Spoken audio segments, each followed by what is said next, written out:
That's right. We're cracking a cold one tonight. It's been a while. Welcome back, everyone. J-Bone here for Smash This Podcast. And new. Sup, Mr. Fretz? Who else is in here? Orlo, Hakeem, what's shaking? Oh. And as we're diving into this pay-per-view review for Impact Wrestling, don't forget to smash that like button and smash that sub button. Even got a couple new subs tonight. So if you are new in here, welcome. Was a little surprised. Got a couple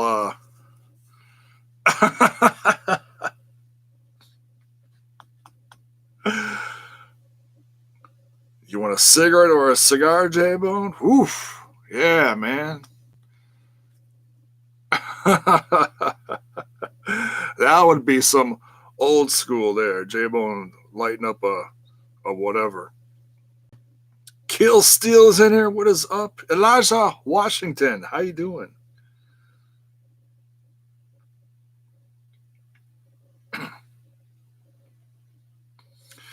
Yes, I heard the news about Marty Scurll. That's crazy. Hey, congrats to him. Head booker and staying in there, making that big money. Whatever the contract is, tremendous. Congrats to him. But we are here. And RVD cigar. Hey, yo. It's 420 somewhere, right? Oh, my goodness. Let's talk some Hard to Kill. You hear about Brian Cage? No, I did not hear about Brian Cage. I was a little behind in the minutes on the pay-per-view because I paused it here and there to go to a quick bathroom break or go get a snack. The Brian Cage news. What? What? Orlo Myers in the chat just says that he just signed with AEW? Like legit at the pay-per-view just signed?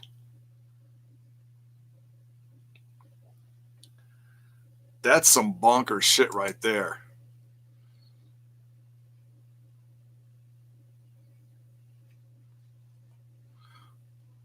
Well, yeah, I can't do a share screen thing on here because I'm not in StreamYard. But you know what? We're just going to go jump in.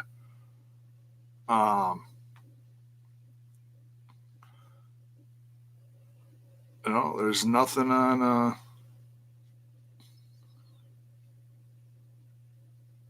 There's nothing on PW Insider. Who's reporting this? That's what I want to know.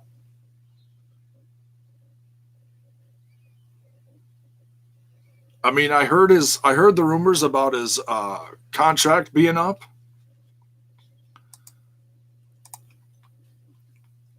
And yeah, that would be absolutely awkward as hell for it to report while you're at a pay-per-view. Yeah, that's not real classy. And that's champ number what? That's left in a row. Let's see.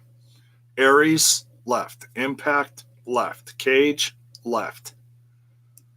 Well, we know Sammy's not going anywhere for at least a few minutes.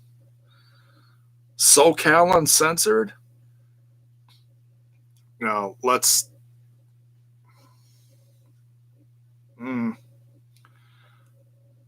They've reported stuff in the past. They're no official site.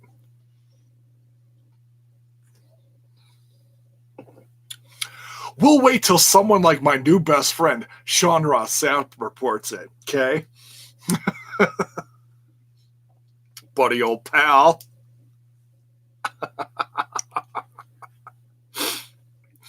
Sammy signed a new deal last year. Yeah, tremendous though. That's good for him. You know that this guy has legit put this company on his back and has busted his balls night and day for this promotion. Absolutely tremendous. Taya Valkyrie laid out the challenge for title versus title. Oof. They said that on commentary, didn't they? I think they did.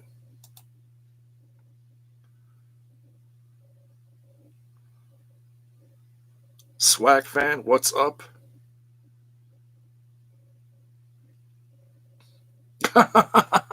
Ayato. Ayato. I don't want to mispronounce that. I apologize if I did. God, I hate Sean. Yeah, well, he's not exactly my favorite guy. Tried to have a conversation with him. I guess I just couldn't take my take on it. I don't understand why.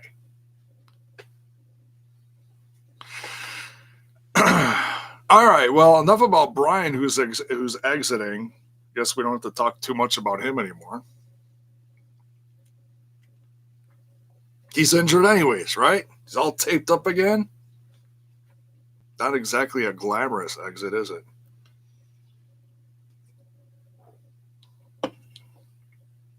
RVD looking good.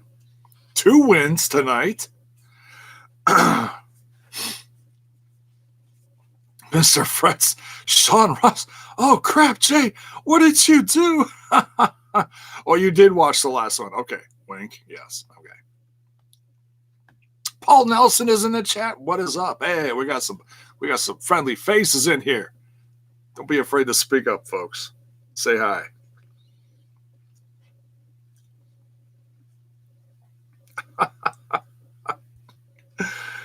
Eugene Evans, what is shaking? Booking J-Bone versus Sean in the 3 stages of hell match.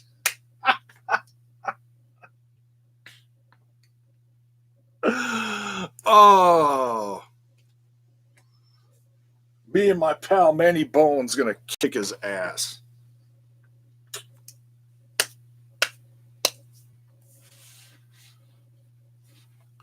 Downtown Milwaukee style.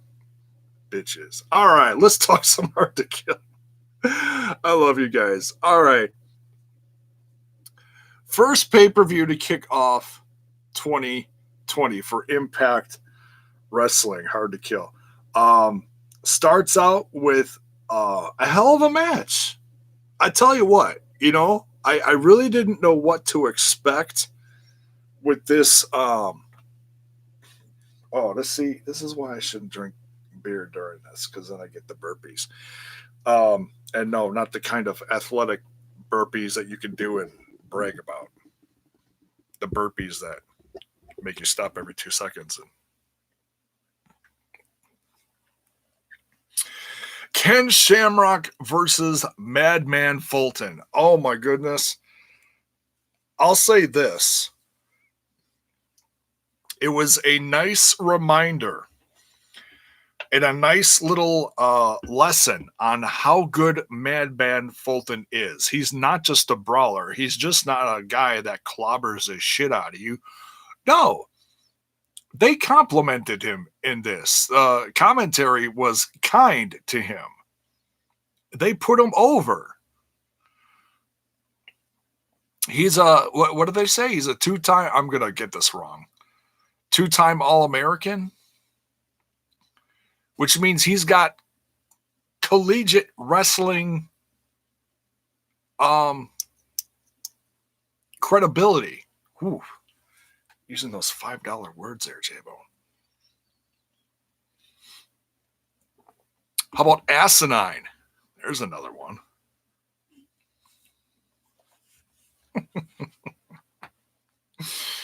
Go look on Twitter. Yes, I was called asinine earlier today. I had to actually Google that one. It's like, wow, it's been a while since someone called me that. Using those grandma words. Was that shoulder legit? I tell you what. if it wasn't, it damn well looked like it was. You know, maybe it was one of those things where he's had shoulder issues in the past and he can kind of pop it out at will and pop it back in and make it look all funky. I have no idea. But I tell you what, man, when they did the zoom in on it and he was kind of moving it and the ref was like, yeah, look at this poking out here.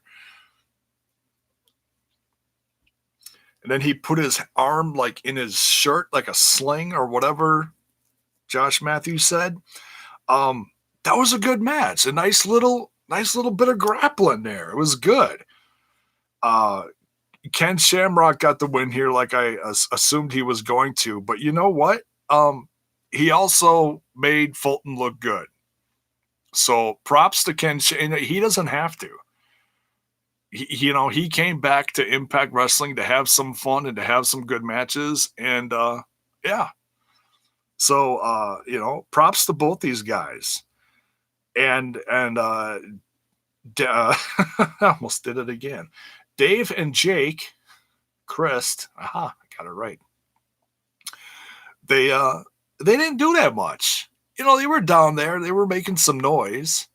They didn't interfere that much. In fact, they got clobbered more than they interfered.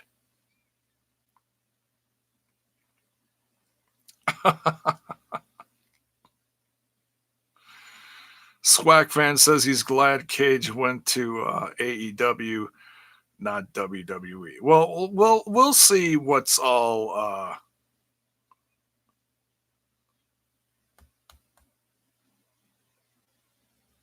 We'll see what happens. We'll see what happens. We'll see what comes out over the next 24 hours. But that's pretty. That doesn't exactly show a lot of smarts for SoCal either, to report stuff like that during the pay-per-view. That's not very classy on their part either. Oh, you know what? I remember why I didn't like them in the past. They were the ones that were live at the Lucha Underground, always feeding spoilers to Ryan Satin. Yeah, that's why I didn't like him. Yeah. Or them. Both. Now Ryan works for WWE. Whatever. Hakeem's fine with Shamrock beating Fulton. Yeah, I mean, I assumed it, but I was hoping that they would at least put on a good match. And they did. And Shamrock with that tope. Oh my goodness. Didn't he do that against Moose too at Bound for Glory? Guy's nuts. Tremendous. So yeah, nice, surprising little start to this pay-per-view.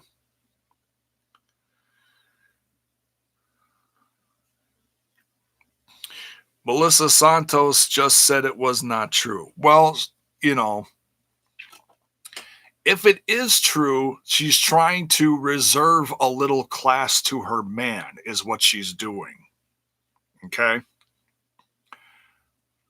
Because if SoCal, like I said, if SoCal is reporting it during a pay-per-view, that's shitty. There's no gray in that. It's black or white. It's shitty, okay? It's not classy.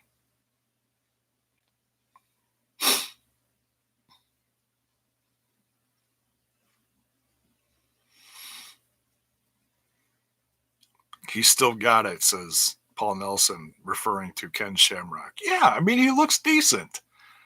He's no 2002 birth of TNA Ken Shamrock. And I say that because, why are you mentioning 2002 TNA Ken Shamrock? Because I never saw his WWF stuff. Okay? Like the stuff that I'm reviewing with Trent on the OG Total Nonstop Impact YouTube channel. Go sub if you haven't, please. We've been doing the weekly classic TNA pay-per-view reviews. We're going on number, let's say 6 now. Number 6 is going to come later this week. I'm guessing we're going to attempt to do it Thursday-ish.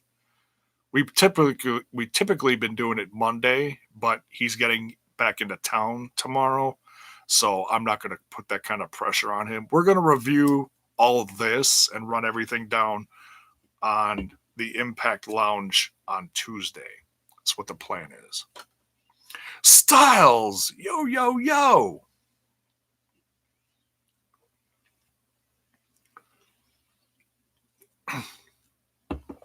Heavy J!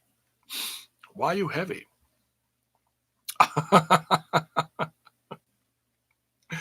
I just saw my Texans get blown out.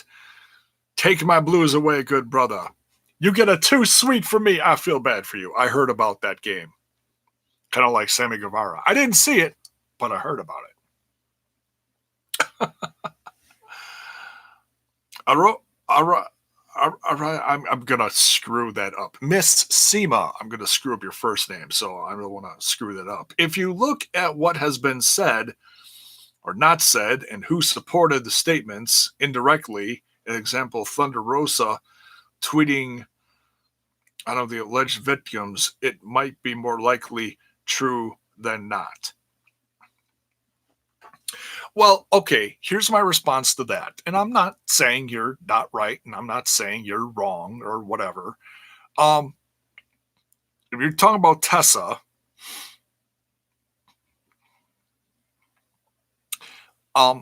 there's two sides to every story. Okay? No one is just going to walk into a locker room, say hi to everyone, look at the African-American girl in the corner, walk up to her, spit on her, and call her an N-word. No one does that, okay? No one in their sane mind does anything like that, okay? So love Tessa or hate Tessa,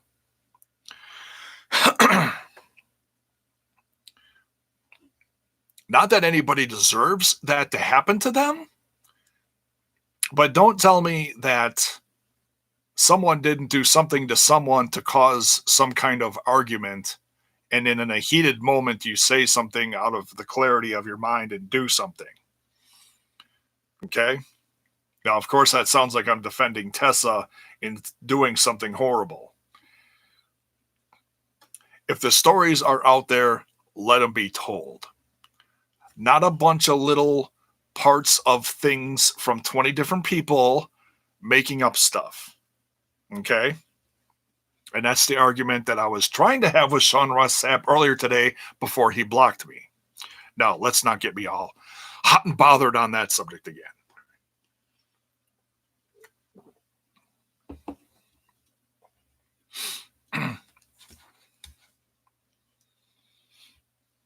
Because I don't.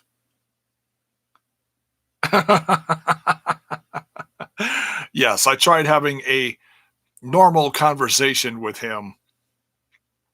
You know, didn't call him any words. I was called plenty, though. Because I can have a normal conversation with someone. I can have a difference of opinion. Apparently, I'm not.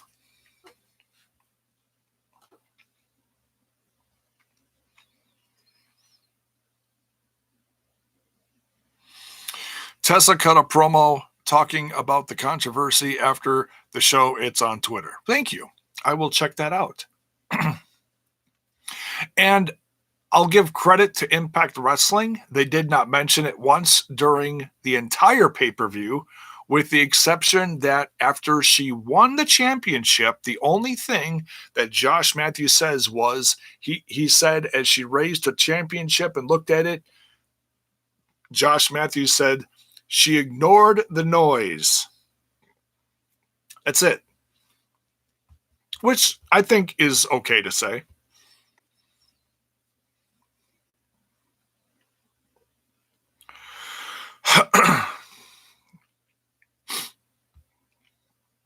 Y'all seen Matt Hardy use the hard to kill hashtag? No, I did not.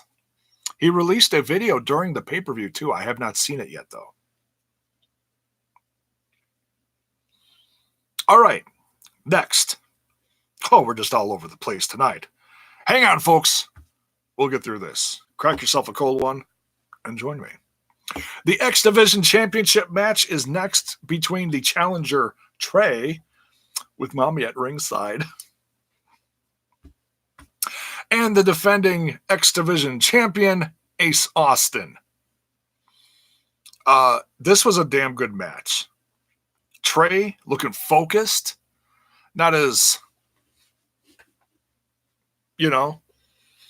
jittery as usual, or buzzing, or I don't know what you call it. Critical Sting says people are high on Ace Austin. I think the only people not high on Ace Austin would be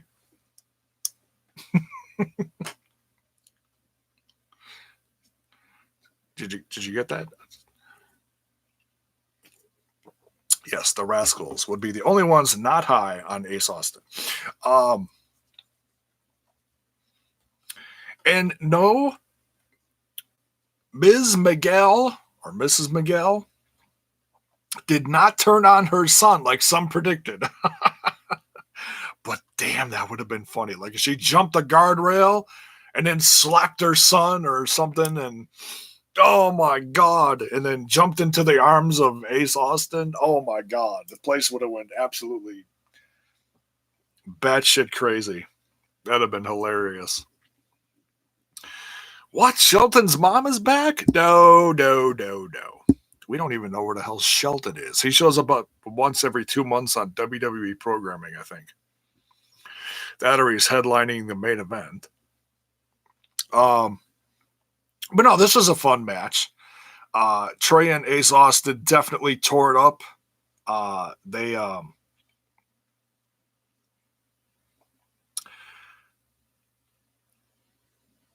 They definitely shined a bright light upon the X Division tonight, and they were like the only ones that really represented the X Division tonight.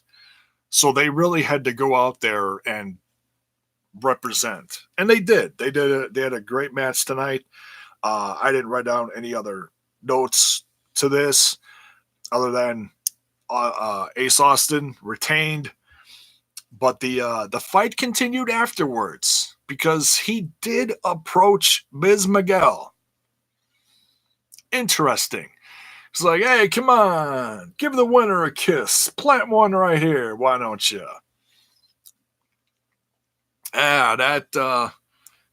That enraged young Trey did not like that happen. Orla Meyer says Shelton needs to come to Impact. He'd be a major star. It would certainly bring a new audience to his talents. I tell you what, back in, 2012, when Ring of Honor got their new TV deal, and I became a fan and started watching back then, he was in a little tag team called World's Greatest Tag Team with one Charlie Haas, and they were helping carry the tag division with another team called the Briscoe Brothers. And there were some other tag teams that I just can't remember off the top of my head, so it doesn't need to be mentioned. But anyways, Shelton's been kicking ass for many years. He's had some hiccups, he's had some injuries, but he's always, he never got fat and lazy. He always stayed in shape and looked like $1 million. I wouldn't mind seeing him in Impact Wrestling, but who knows? Styles says he loved WGTT, World's Greatest Tag Team. Yes.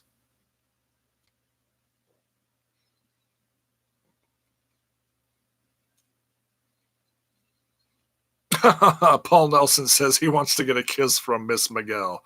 You dog, you. Paul. Shame on you. So, all right. But yeah, good match. Ace Austin retains. And still your X Division champion. Next, we get a knockdown, drag out. Great match between all the knockouts in this Knockouts Championship match. We got ODB. Bam! And Jordan Grace. And a defending Taya Valkyrie. 370 days. I'm going to say that one more time real slow. 370 days. That's nothing to sneeze at, folks. And I've J-Bone at 0.25 speed. Yes. Doing my best Robin Williams imitation there.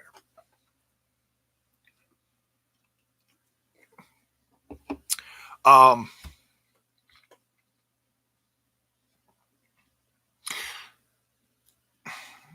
mentioned before about Sami Callihan putting the company on his back. Taya Valkyrie. Now, she might have disappeared for a little bit and dealing with some stuff, some personal real life stuff. But she came back stronger than ever and revitalized her career, in the Knockouts division. And she has had some tremendous matches, some better than others, but I think we could say that in the year plus that Taya Valkyrie has been champion, she's done a damn good job representing all the ladies. Mr. Fretz, oh no, I am so sick of Taya. I hear you. I did not think she was going to win. I was thoroughly expecting a title change tonight. Because once you hit a year, that's kind of a mark, Like, okay, what do you do after a year? Like, I'll just throw out a similarity here. It's the same but different. Like, once CM Punk hit that year mark, it just dragged, and then he was banged up and it dragged some more, and then it just got ridiculous. And then he was champion for 400 whatever days or whatever. I don't remember what it was. Paul Nelson says he is shocked that she didn't join her hubby in the PG company. And that's not to say that she won't do that someday. And there's nothing wrong with that. But let's also remember she's still women's champ down in AAA. She's got a legacy down there too. And that legacy started down there before she started anything in the States, really. She rode with Conan and X-Pac and all those guys and was trained by Lance Storm up in Canada. And, and I think she started building her legacy when she joined her new man, John Morrison, on Lucha Underground. And that's where I fell in love with her as a fan. And was like, wow, this woman's incredible. And I always refer to that cage match with Brian Cage. Now I want to go back and watch it because that was where she really sold me as a worker. I was like, oh my God, this woman just took a suplex from the top of a cage to the outside of the ring through a stack of tables. I'm a fan. But she defended her championship here tonight against Jordan Grace and ODB.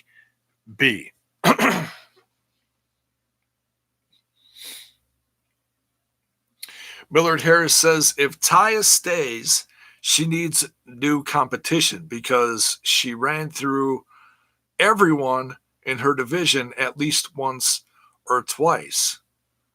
Yeah.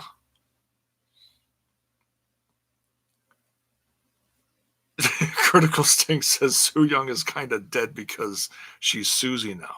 Yeah, and the only thing that I can think of that she would have left is Susie. Because I'm sure she's had a match with Su Young at some point. Like, I think that was like way at the start. That's a guess.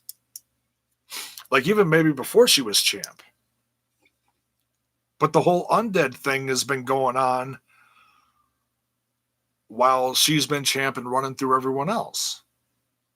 So a lot of the women have been busy all at the same time, which is why a lot of them haven't touched each other in a long time. So, and they kept referring to ODB as a former knockouts, 4-time, 5-time knockouts champ. I forget what it is. So,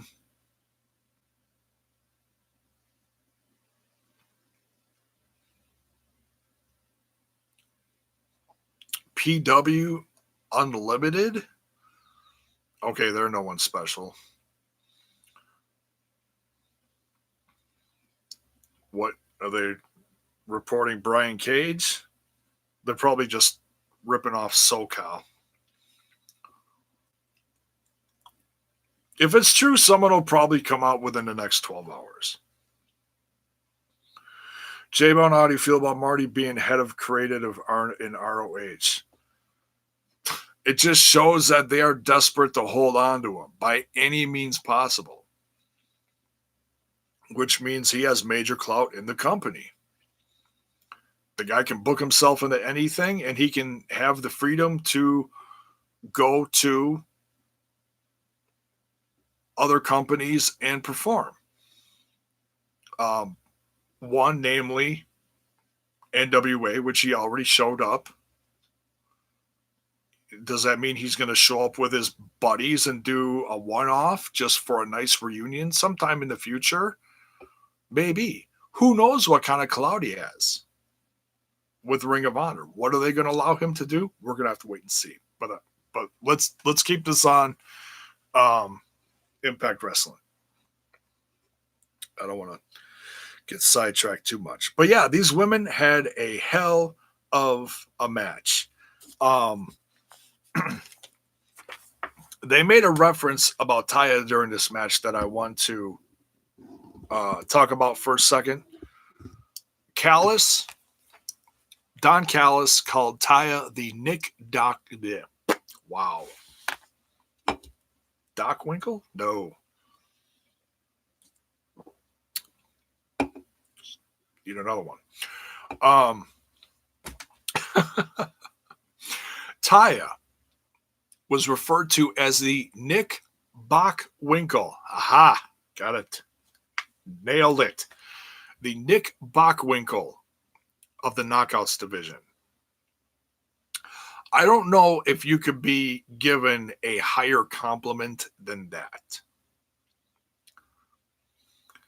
If anybody, and I tell you what, I can't remember the last time I've heard anybody compared to Nick Bockwinkel anytime recently. I know I've heard his name recently, but I couldn't tell you who the hell compared him to what or referenced him or whatever. It's because I'm getting old. But anyways,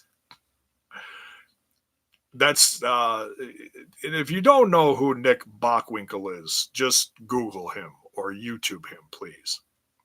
When this is done, of course. He's a legend, which is just means that Taya is a legend in the making. And she's she's just grown so much. I'm so damn proud of her. And tonight was her night to really cement her legacy in this company, to be like, hey, guess what? I've been champ for longer than a year, and no one knows when I'm going to drop this. Crazy. Do I hope that she continues this with some new talent? Absolutely. I did not watch a lot of the Arlington Brawl, unfortunately. We were puppy sitting, and then a buddy of mine stopped by last night, so I was watching movies with him, and I was running errands, so I was everywhere but watching Arlington Brawl. I wanted to report on it, and it just didn't happen. Okay, so if you're wondering about that, that's what's happening there. But what I did watch, the few things I did watch from that was the ladies match. It was a tag match. I thought it was supposed to be a fatal four-way, but it was a tag match. And I don't remember all the names in it, so I'm not going to mention them. I know AQA was one of them, and you guys will probably come up with the rest because I can't remember.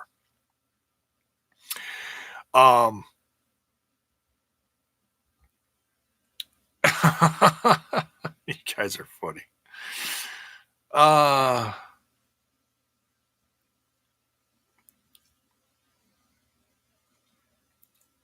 Okay. Who's Katie's girlfriend? I don't know, but apparently you're going to see a lot more of her according to RVD. Hopefully she doesn't do anything in the knockouts division because she'll stink it up because all she is eye candy as far as I know. I don't even know what her name is. J-Bone wrestled the Fiend and turned back into a manager. What? You're so goofy. Acer, what is up? Long time no see. 2019 was a really strong year for Taya Valkyrie. What a year for her, winning the Impact Knockouts Championship at Homecoming, and has remained undefeated in pay-per-views from the year ever since. Sweet. Yes, absolutely. And welcome. Impact had two pretty interesting events prior to Hard to Kill, Bash at the Brewery and Arlington Brawl. Yeah, and I reviewed Bash at the Brewery. If you missed it, you can catch it in the list of videos on the channel. Arlington Brawl, I don't know if we're going to get to that. Probably not, but whatever.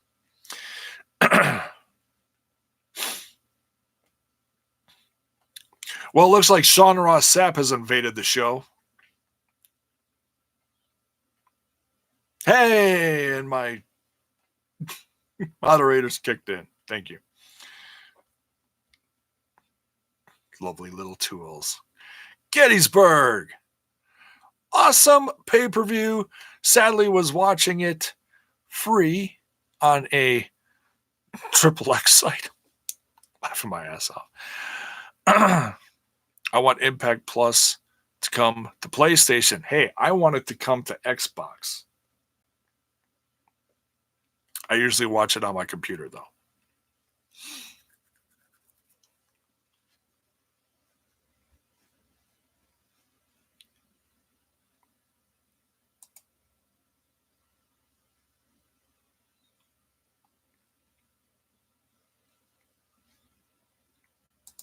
All right. So, but yeah, damn good match with all these ladies.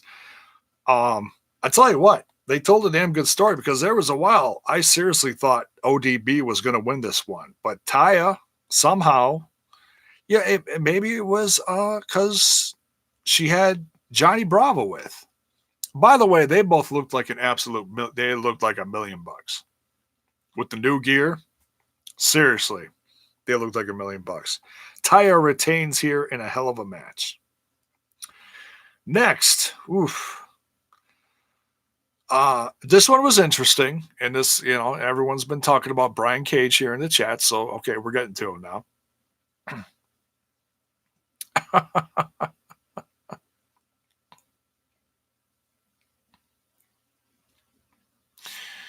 Yeah, right. RVD with Katie Forbes and a certain other little blonde shaking her tushy at ringside versus Brian Cage, who didn't last very long in this match, did he? No, he did not. Paul Nelson says, why would Cage leave? He's been booked pretty strongly. Yeah, exactly. But he certainly has shown his worth in this company, which of course draws the attention of other companies. And we've seen that in the past.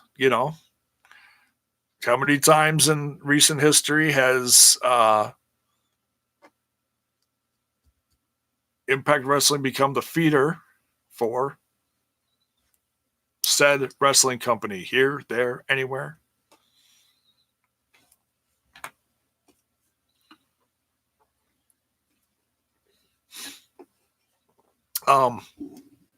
If he leaves, oh well.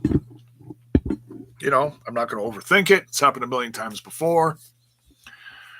People become champ, and they see big money somewhere else. They see an opportunity, and they leave. And I've said that about X number of tag teams that have left too. Cage is a family man now. He's got to think about the future of his significant other, or I forgot they got married. Yeah, sorry. He and Melissa are married now. They got a little one. He's got to think about the future. He's got to get himself better, though, because he's been injured for, 6+ months on and off. He needs to spend some more time in Colombia down with some, get some more stem cell stuff, come back and be hot and sexy like John Morrison.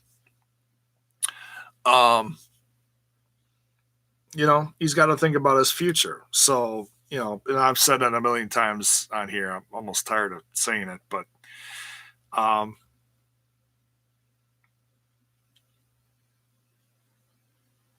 yeah, I mean, it is what it is. RVD is one of the top heels now in the company. He's doing it well. He's got a lot of people loving and hating him at the same time, or loving to hate him. Look, he showed up at I'd have to go back and see what his reaction was when he was coming to the ring here tonight at Hard to Kill, but Bash at the Brewery, man, they were loving him. Fans love RVD, And then he starts messing with the crowd and not giving them what they want. And then they'll start booing him here and there. But they still love him, because he was a babyface and well-loved for so many years. But now he's, walking around with his boner all the time and making out. With, Miss, Katie Twerks.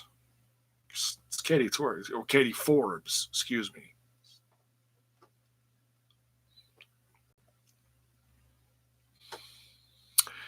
Cage is gone. Time to sign Jeff Cobb. You're not the only one that would like to see that.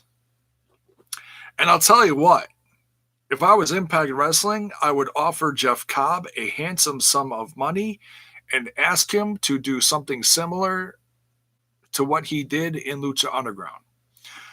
Although he probably wouldn't do it, because I know that character was very difficult for him to manage. Working in the mask and the hot suit like that.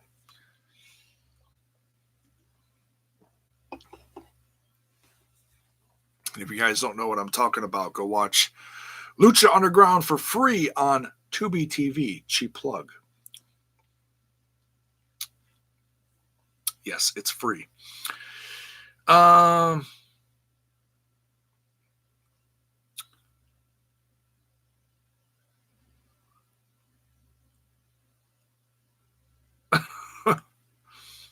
You got Clayton Gaines. Hey, there's another name, Clayton Gaines.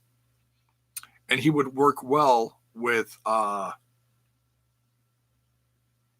Ace Austin as well, because they're a tag team somewhere. AEW, the Indies, somewhere. not AEW, excuse me, AAW.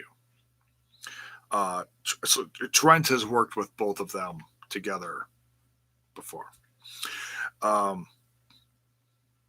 there you go. Yeah, so Brian Cage does not last very long in this match with RVD. Takes a Van Terminator, which we haven't seen one of those in a while. Miss Katie Twerks holds that. Katie Forbes. God, I keep saying.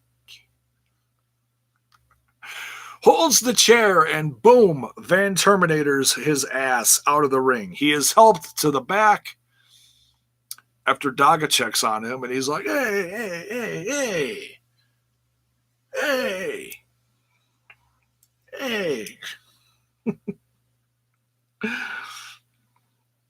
So RVD's like, hey, where's my Katie? Makes out with her a little bit and then continues to kick ass.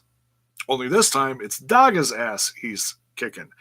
And Daga has a nice little match with him, gets in some nice little offense, but RVD comes out on top here. So, if anything, this kind of came off. I mean, I'm not going to knock anyone in particular. It just, this whole thing, out of everything of this whole pay-per-view, J-Bone is a little tipsy. Oh, you have seen nothing yet, my friend. You have seen nothing yet. No, I'm all right. If anything, I'm just a little tired and banged up. It's been a long day. We were puppy sitting, and it was a big damn puppy. Go to my Instagram if you don't know what I'm talking about. Big hashtag, big damn puppy. But yeah, I mean, it was just kind of strange the way he was just, Brian Cage was just hauled out, from the Van Terminator. Van Terminator looked great. It's classic. We actually got some classic RVD in this one, because usually he's Mason Ryan. Holy shit, that's a name I haven't heard before. I don't think he's even wrestling anymore, though. If he is, I haven't heard. But yeah, this was just kind of an awkward, a great start to the pay-per-view. Shamrock, Fulton, Trey, and Ace, triple threat knockouts match, and then this was kind of awkward, and I don't think I'm the only one that felt that way. But let me know what you felt like in the comments, please. Now, this was for the trophy. The trophy of trophies. Mike Elgin actually came down to the ring with the trophy in hand. He's facing Eddie Edwards in this one. And the trophy is basically kind of a Money in the Bank briefcase-ish type thing here.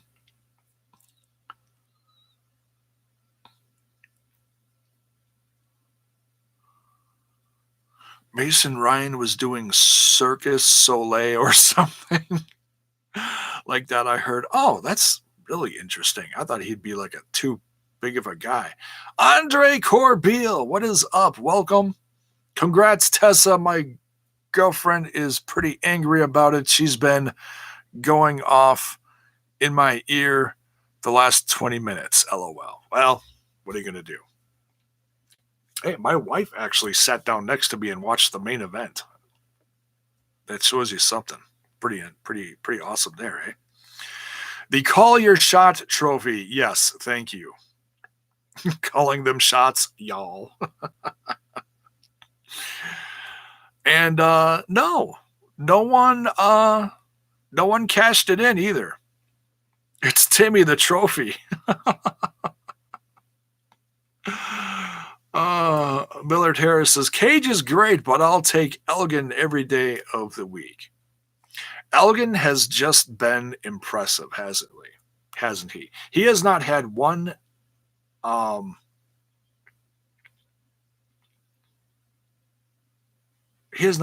bad match. He really hasn't.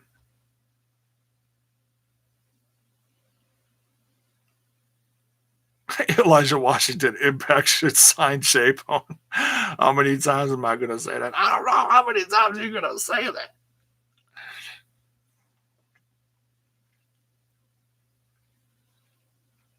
J-Bone will fit perfect in aces and eights. The new aces and eights. All right, Elijah. Now I need to ask you, Elijah Washington, what are you drinking?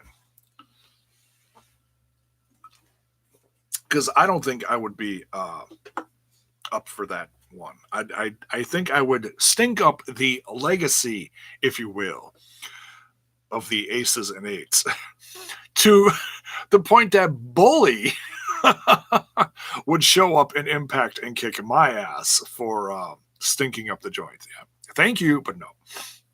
I love you guys. Impact needs another title to fight for. I hear that a lot. Yeah, I hear you. Paul Nelson says Big Mike should have gone over tonight. Well, after winning 2 out of these 3 matches, you would have thought he was going to. This is, you know what? I think this is the first singles match he's lost since he's joined the company. Correct me if I'm wrong. Besides his Brian Cage match. No, wait. Did he face Cage? It's all blurry. He has not lost many, I know that much. He's won certainly more than he's lost.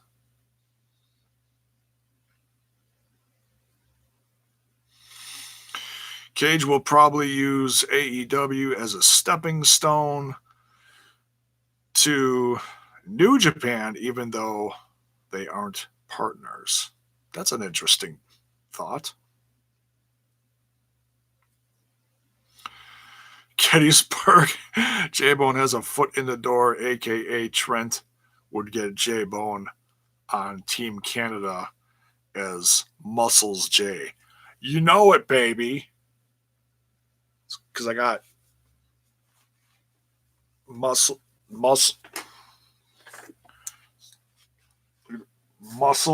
put it close to the camera, muscles.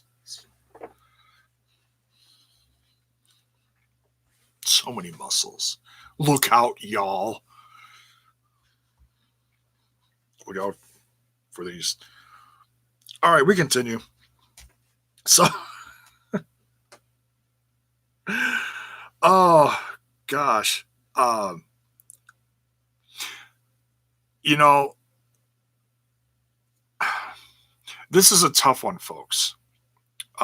Throughout this entire show, and before this show even happened in my predictions, I forget if it was in my, I think it was my predictions with the guys. I said, this has the potential to be match of the night. Could be a match of the year. I think, excuse me. Gosh, yeah, this one. Let me know what you guys think. I know a lot of people are just automatically going to say Callahan versus Tessa was match of the night. That was a damn good match. They told a tremendous story. Don't get me wrong, but this was a damn good match. You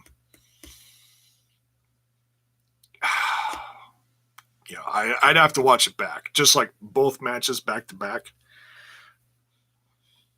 I don't know. But these two were tremendous. Eddie Edwards actually retained his trophy, the Call Your Shot trophy.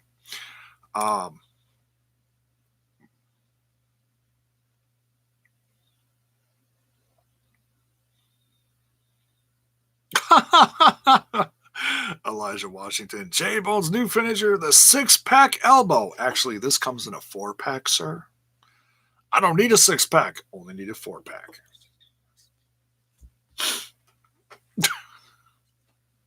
I don't know. That's all I got.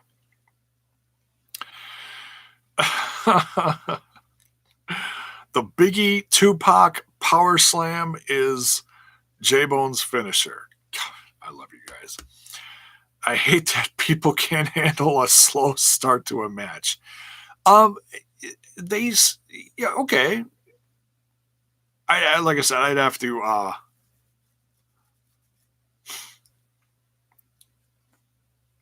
watch it again and see how slow it started.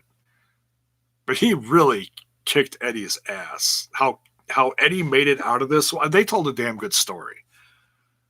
Because if you thought that Eddie was going to lose at any point during the match, like legit thought it was over, they told a damn good story.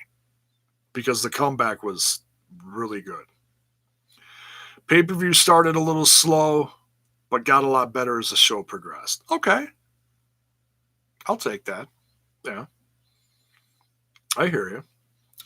Now I need Scott Steiner versus Shamrock versus J-Bone versus Lex Luger in a muscle contest. Oh, my Lord. Now I must know what you are drinking, sir.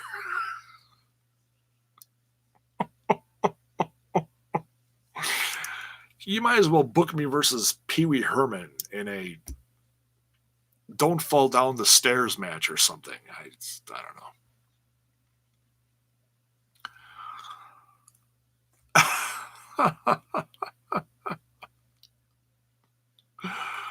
Oh, shit. I thought Eddie got knocked out for real that first time. Yeah, man. These guys worked stiff. And if you don't remember, watch the match that they had that kicked off this last episode of Impact Wrestling, which was the Go Home episode. Unbelievable. I know some people complained about that because they were like, well, then why do we want it at the pay-per-view? I'm like, because it's that good and you want to watch it again. That's me. I can watch it 5 times in a row and not get bored. In fact, I might do that when I'm done here. It actually picked up in the second match of the night. Okay.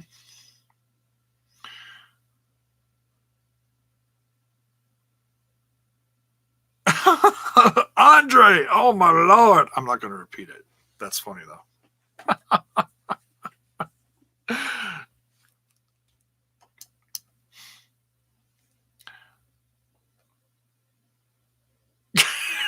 Millard Harris. Glad I don't like cornflakes. Love you, Andre. That's funny. I'll add one. If she was eating a bowl of Frosted Flakes, I would steal it. There we go. All right, so Eddie retains here. He gets his trophy back in his grasp. The look on Mike's face when he lost was priceless. So yeah, when does Eddie cash this in, and what does he cash it in on? I think we could all just assume that he's going to cash it in on Tessa. It's a match I'd like to see, I tell you what. Andre is the man, right? We love Andre. Even if Sean Ross Sapp doesn't like Andre, I still love Andre.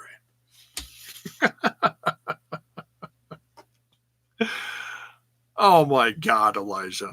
And the referee is James Ellsworth.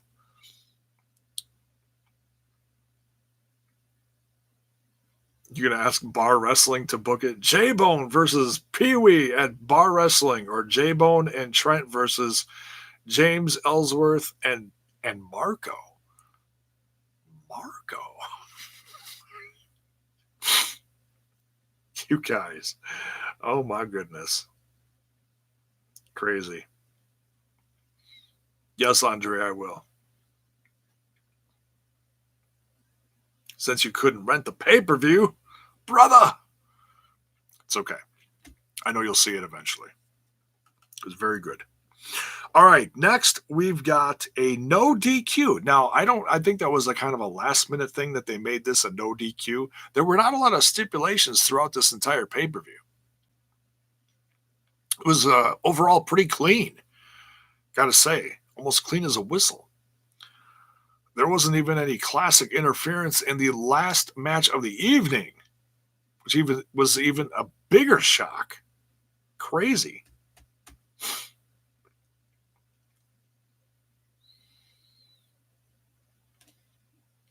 Moose paying respect to Randy Savage. Yes, which is why I'm wearing this one tonight.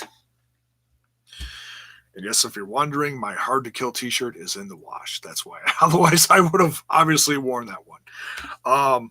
Moose wearing the classic purple and was it purple and orange? Randy Savage with the headband and the trunks. Tremendous. It was great.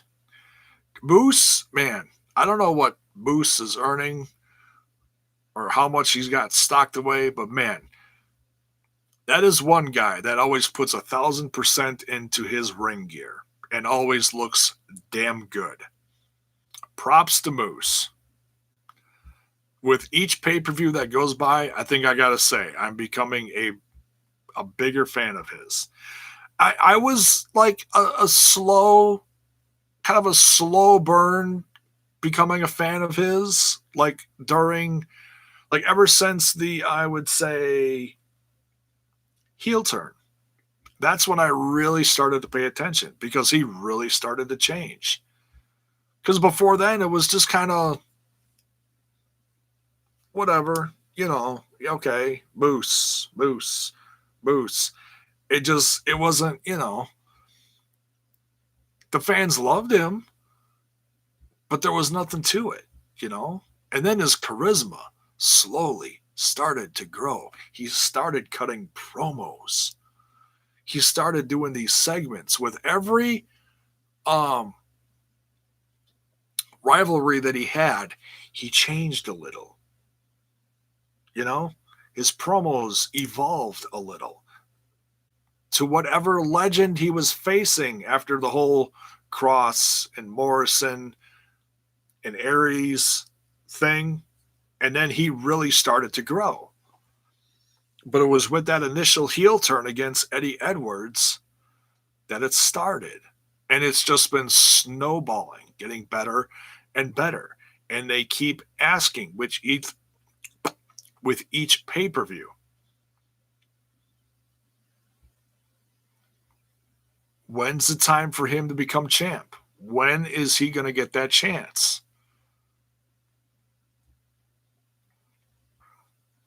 I don't know how many more people he's got to go through. He's taken out just a ridiculous amount of people consistently.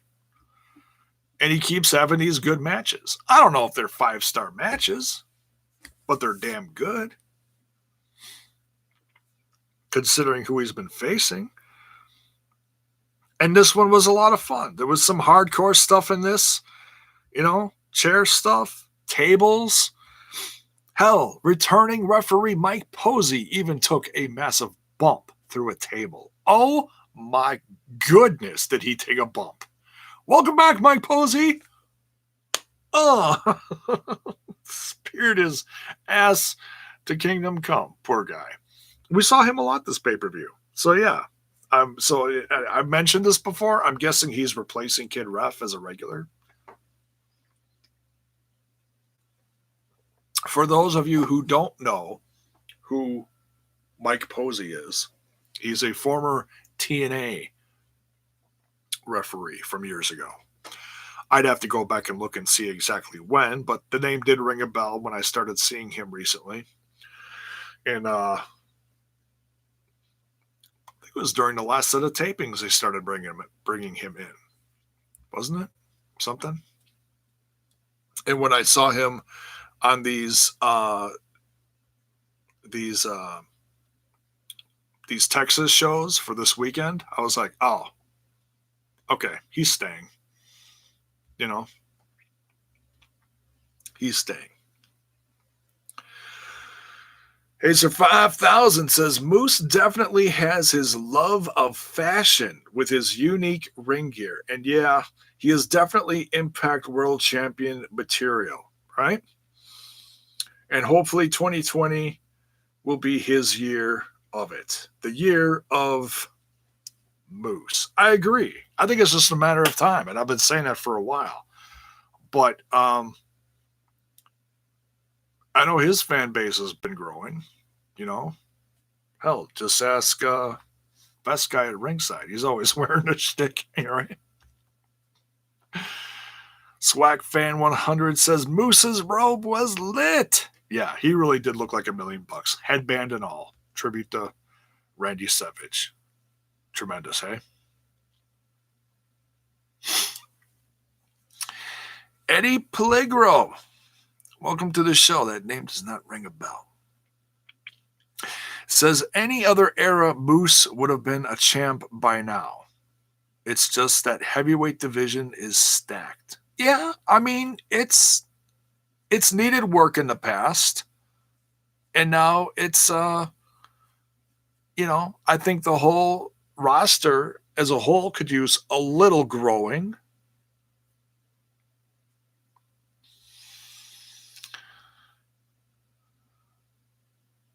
Elijah says, J-Bone, I see Willie Mack heel turn.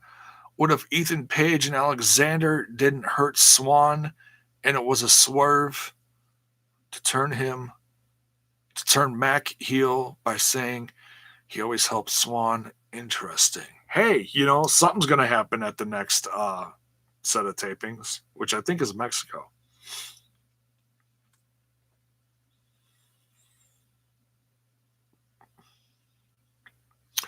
The 40-year-old Rhino was stuck doing nothing and just had a great pay-per-view match. He did. He looks like $1,000,000. I met him.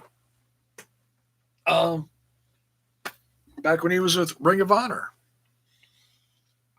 And I think his body's changed a little bit. He was stuck eating bologna sandwiches in the WWE, which I think is why he gained a little weight, So.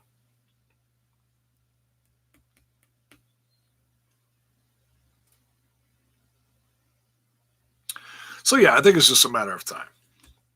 But, yeah, great match between Moose and Rhino. Moose takes this one. And welcome back, Mike Posey.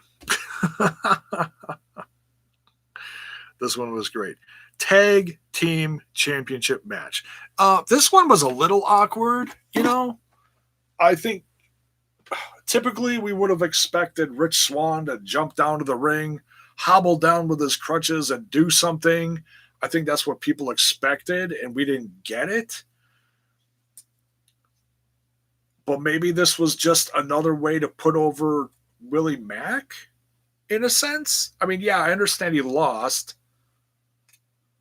but it also shows how good Willie Mack is. And for those of us who've been a fan of Willie Mack since the Lucha Underground days, we know how good Willie Mack is. Because I've been talking about him for 5 years now.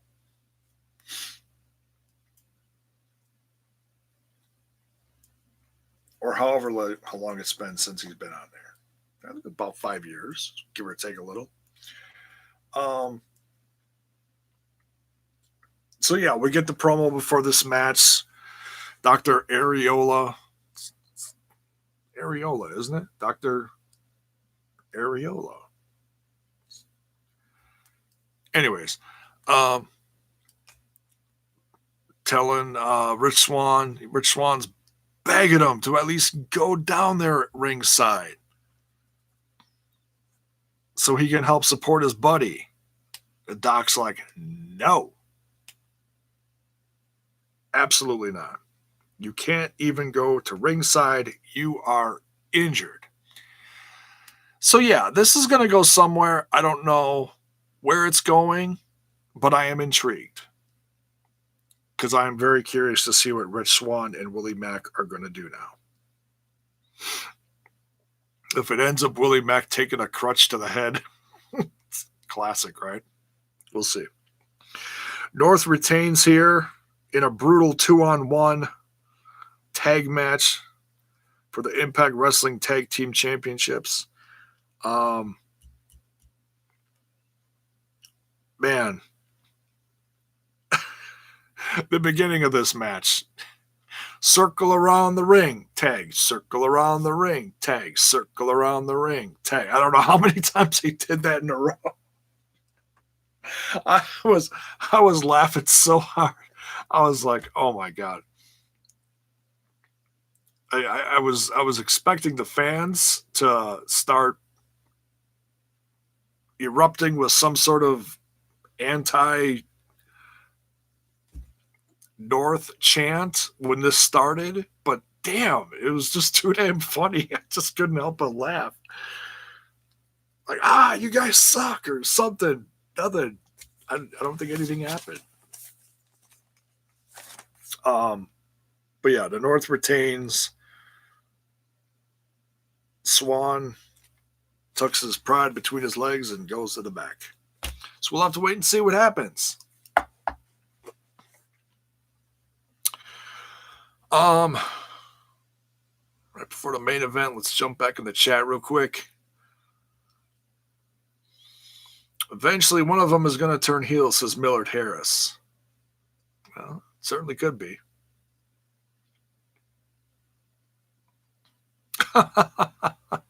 Yeah. If you saw Ethan's tweets, he was sick. So it's a mild miracle that he actually had the match himself as well. He looked damn good for having some kind of, what was it? Salmonella poisoning? Oh my God. I can't even imagine putting on a 15-minute match at a pay-per-view of that level, running around doing that. Crazy. Just shows how good he is. Elijah Washington says Impact did good in telling a story, and I'm interested to see if it was WWE Swan. If what? Will he'll turn or mess up the match? Okay.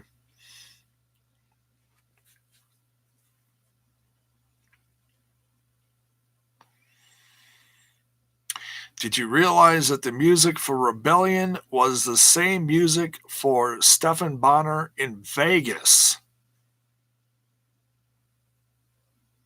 No, I did not realize that. I forgot Stephan Bonnar had a match in Vegas. Are you talking about when he faced Moose? Because if you're talking about that, I didn't even realize he had music.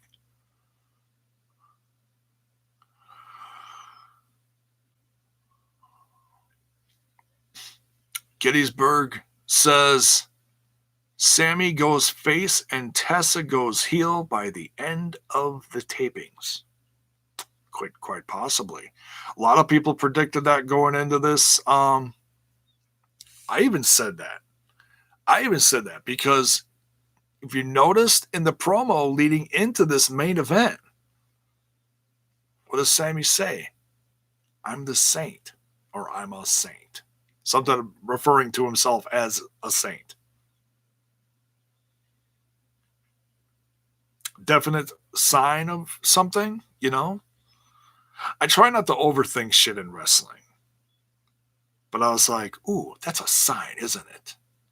You know? Sometimes they drop those little nuggets of something that make you think, get the wheels turning. Would have made sense. And all the promos, especially the pre-show promo that they did, certainly made you think a little differently about Sammy. It made it, he wasn't just the goober, slobbering, disgusting animal heel. He was a person with a past and a family and parents that passed away while he was coming up in the industry, and all these little pieces of information that were put together over the course of the last 10 plus years that made him look real, stuff I certainly never heard before. Hardcore real shit,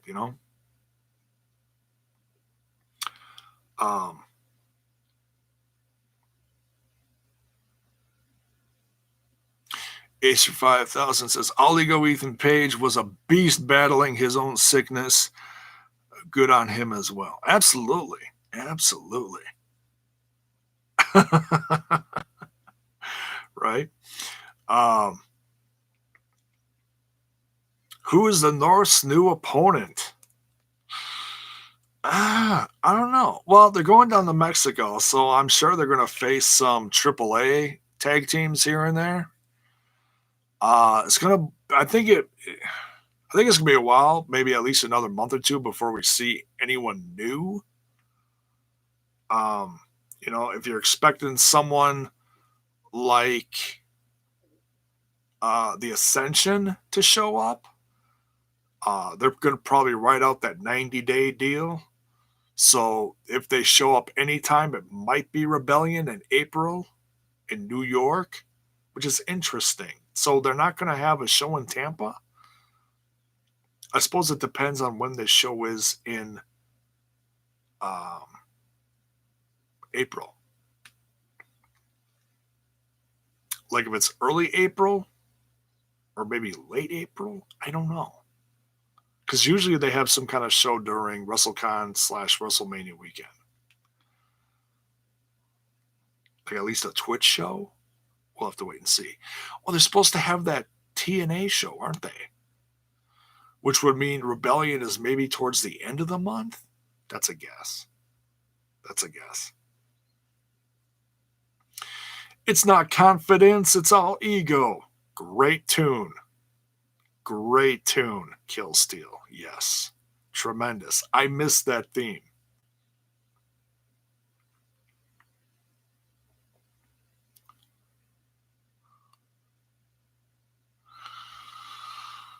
Oh, that's a damn good question. Millard Harris asks, J-Bone, do you think OVE will still listen and follow to Sammy since his loss to Tessa?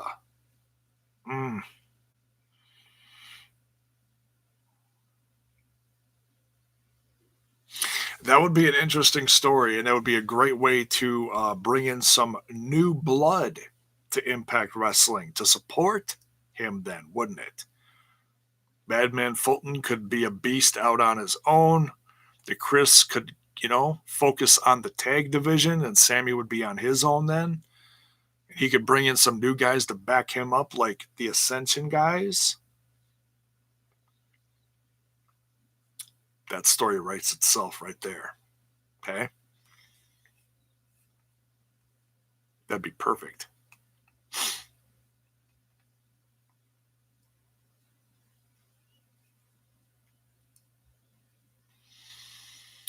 Elijah Washington says, are you a fan of the RVD's new theme? And his heel turn is awesome. I like the heel turn. I mean, it's obnoxious and it's nasty, Katie Forbes' ass taking up the whole screen. That's just crazy. I like the heel turn. And I like his new theme. It's like, and I think it took me to this pay-per-view to realize that he had a new theme. I know it's recent as in this last set of tapings, I think, maybe. I'd have to go back and really look, but I know it's recent. So, all right, going into the main event, and we've discussed it a little bit, but we're going to focus on it now. Tessa Blanchard versus Sami Callihan. As Josh Matthews says, she blocked out all the noise. And, it takes a certain kind of individual. And like I said on social media countless times over the last 24 hours, she's going to rise above all this. And she did. I knew she would. I talked to Trent a little bit because Trent was down there. He was at the Fan Fest yesterday. He said something about her being, I'm not going to over-exaggerate, but he said that she was emotional at the Fan Fest. But he said that she had one of the longest lines there. So her fan base is still legit. It's still there. So yeah, this was a rough 24 hours for her. And to see her still go out there and do what she did tonight, this well, it's amazing. Just proves she's one of the best out there. And I'm not going to talk about the controversy because you know what? The stories haven't been told. Like I said in my little rant this afternoon, we're waiting, Sean. And I talked to all these people and they told me all these things. Did they, Sean? Did they really, Sean? Okay. Okay. So, good night, Paul. Love you. Take care. Thanks for joining in, man. Hell of a match between Tessa and Callahan. And by all means, I wanted to assume that Tessa was going to win here.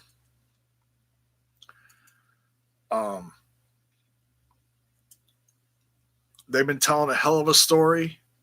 Some have loved it. Some haven't loved it. Some thought it was trash. Some didn't get it. But I knew that there had to be some kind of culmination to everything that's been going on the last 6+ months. You can't have a slow burn of a story last this long and have no kind of ending. There wasn't even any interference in this one. It shocked me. Like, as soon as I saw the Chris in the first match, I'm like, okay, if I was glued to social media, I'd missed half the stuff. But I wonder how many people are placing bets how many times the Chris are going to show up tonight. Because they always come out with Sammy.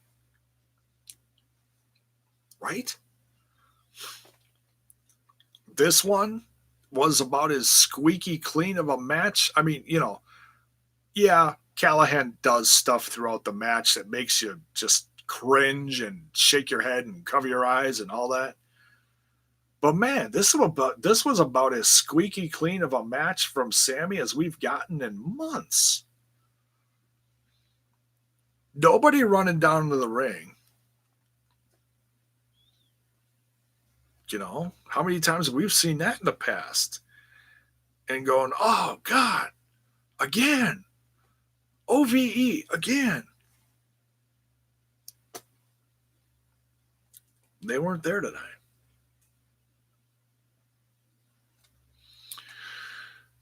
Getty says, when OVE never interfered, it meant Impact wanted a legit match and an ending, but Sammy gets a rematch, but loses again. New story happens. I wouldn't bet on that rematch. I don't know. Don't put money on that yet. We'll have to wait and see what story happens in Mexico.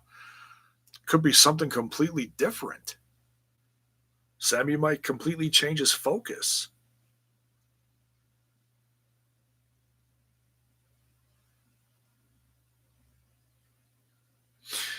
Yeah, I hear you. Dead Punk Gage says that's my one issue with Tessa versus Sammy is that he gets a short title reign. Yeah. I wanted a long title reign out of him too. It was like one of those things that I've been waiting for at least a year. Because he had one of those conversations. I forget what they called them. Ross Foreman runs the conversation and they have the live chat going on YouTube and you can ask the questions and they feedback live. I was in one of those once and I left the question in the chat and Ross Foreman actually read my question. And it went something to the effect of, Sammy Callahan, do you want to compete for the Impact World Championship? Something to that effect. And he said, absolutely, that's on my list. So we had to wait well over a year for that conversation to happen again. I have been a very patient Sami Callihan fan. I knew it was going to happen eventually. It's one of those things where it's not even whether you loved him or hated him in the company, it's what he's done for the company. Like you said, he put that company on his back and has just been one of the hardest working guys in professional wrestling. Love him or hate him, man. The guys and some of it was by accident, yes. The whole thing with Eddie Edwards, draw just a ridiculous amount of eyes to the product. And yeah, that was by accident. But they made it a thing then. They used that to their advantage and said, oh, well, that worked. It was dangerous, but it worked. Let's keep doing that. Let's keep this angle going. That started Eddie Edwards' crazy cycle, and everything just blossomed from there. So yeah, ever since that, I would have loved to have seen something big happen with Sami, but Sami's been busy with this and that, and there's been other people in the company that have been maybe a bigger name than Sami at the time, but no one's been a harder worker in this company than Sami and his crew. So props to Sami for everything that he's done. And, you can also look at it this way. How big is Sami that he was willing to work with Tessa and work this storyline as a slow burn throughout the course of this last almost 3/4 of a year to the culmination of tonight?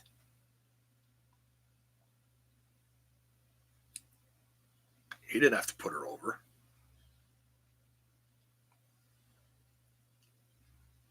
But it shows what kind of wrestler he is. He loves wrestling. He loves his company. And he knew that the story had to go this way. So there you have it. Millard Harris, J-Bone is Cal in witness protection or something. Yes, he's been scumming it up so bad he's gone into hiding. No, he's just working hard, working a lot of hours. So he hasn't been on as much with TNI. Plus, there was the holidays. We're just still coming out of the holidays. So there's that too. He'll be back.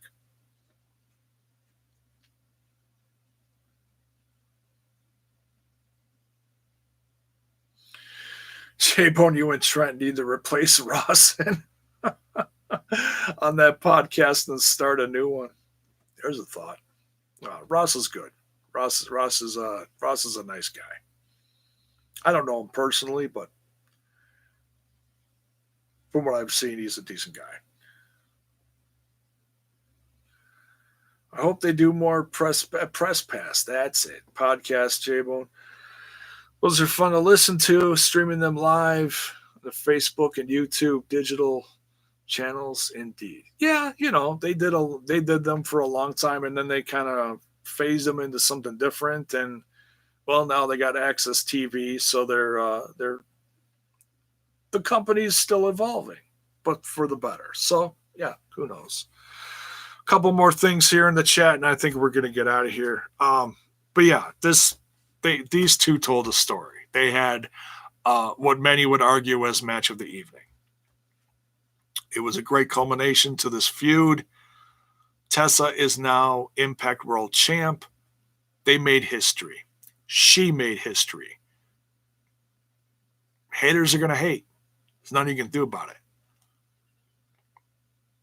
And I'm not going to certainly dwell about it anymore on this channel. I said my piece on it. That's it. People can hate my opinion. Don't care. It's my opinion. Until we have a full story out there, then we can talk about it more. And I'll certainly be keeping an eye out more on the it's okay, Styles. I'll find you a link. Love you, brother. Tim Bischoff, what is up? Welcome. I love that they had a pre-show. Hey, and even if it was the Tessa and Sammy pre-show, it was a damn good pre-show because it showed stuff that we'd never seen before. Guys, if you have not seen the pre-show, go back and watch it. I think it's free on Fight TV. It's on their other social medias. They played it on Facebook, probably on YouTube too. Go watch the pre-show. It's a lovely little history of what they all went through over the course of this last year. Don was a lot better on commentary tonight. I know some people have been a little critical of him. Julian Bravo. This guy looks like Taker Biker gimmick. Yeah, except I'm such a better Taker Biker gimmick than the Taker Biker gimmick. Kidding. I don't know where that came from. But anyways. All right. We're going to get out of here. Hell of a pay-per-view. These two stole the show tonight. Tessa's world champ.